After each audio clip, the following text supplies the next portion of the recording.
بیا دنبوره بی تو هم دم برید، هجوم خزان شاخ و برگم برید.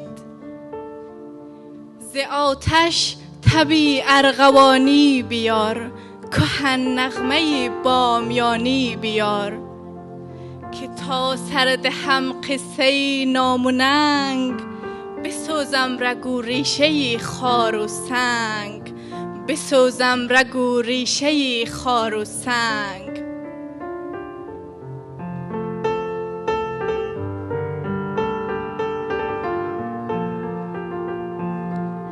بیا دنبوره قصه ای ساز کن، سری عقده های کهن باز کن.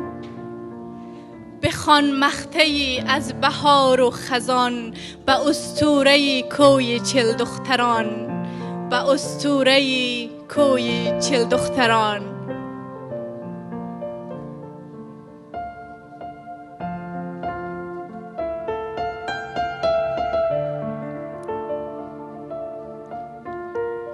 بیا پخته کن این گل خام را، بزن پنجه های دلارام را.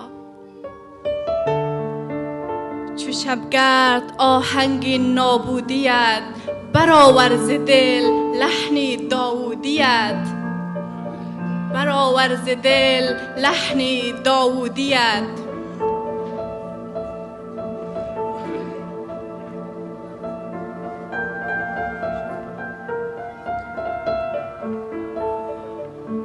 بیا امشب آهنگی دگر بزن، کمی هم به آیین صفدر بزن.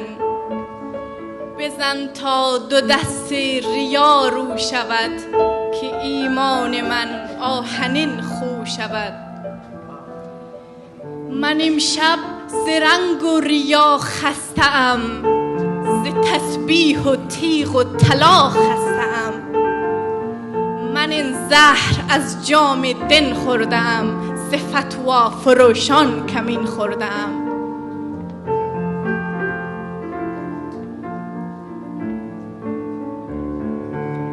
بیا دنبوره، بیا دنبوره، سینه تنگ آمده.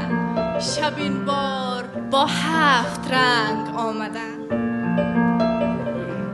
صدای تو یعنی زمین تنگ نیست، مدام آسمان طاق یک رنگ نیست. تو یعنی که نور صدا زنده است، خدا زنده است، تو صدا زنده است. خدا زنده است، تو صدا زنده است. تشکر.